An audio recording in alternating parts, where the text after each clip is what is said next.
दिन हम बाबा के पास शिवलिंग के पास बैठे थे, तो अंदर से ऐसे आवाज़ आई, वहाँ से जहाँ से भी आई हो, कि बच्चे अब यहाँ से चलो, तुम्हारा यहाँ का कार्य पूरा हो गया।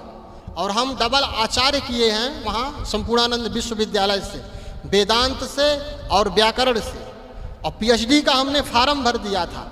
और उस दिन आवाज़ आई कि बच्चे अब तुम्हारा काम यहाँ का पूरा हो गया, तुम्हें और जगह जाना है, औरों का कल्याण करना है, अब यहाँ से चलो। बस उसी समय हम आए अपने रूम, काफ़ी चेला बने थे, हमारे जजमान बने थे, और बड़ा, अब आप समझ सकते हैं कि है ना, बड़ा प्लेग्राउंड था। हमारे दिमाग में आया कि बाबा का आदेश हुआ कि यहाँ से चलो। हम तुरंत बोरिया बिस्तर बांधे और वहाँ से चल दिए, सतना आ गए। सतना में हम 1.5 साल करीब 15 से 20 घंटे मौन में रहे, और उस मौन में हमारे प्रश्नों का उत्तर स्वयं सर्वज्ञ शिव बाबा ने सारी मुरलियों का सारा उत्तर स्वयं दे दिया। हमारे अंदर के सारे प्रश्न समाप्त हो गए। हमें किसी को गुरु बनाने की या किसी से, क्योंकि हमारा दिमाग ही ऐसा है कि हमें कोई व्यक्ति ज़्यादा समझा ना पाता, यदि समझाता तो उसी ने मोर्चा संभाला, और उसी ने सारे उत्तर हमको।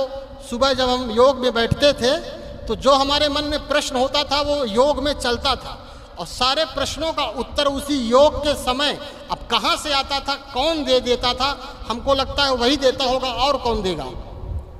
तो हमारे सारे प्रश्न गिर गए और हमारा मन परम शांति, परम विश्राम में, क्योंकि जब तक प्रश्न नहीं जाएंगे जीवन में तब तक आप आगे, आपकी बुद्धि काम नहीं करेगी।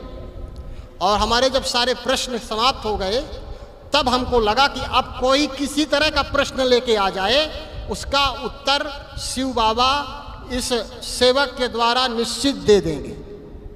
क्योंकि जब हम संतुष्ट हो गए तो हमको लगता है कि कोई आएगा, हम उसको निश्चित संतुष्ट कर देंगे।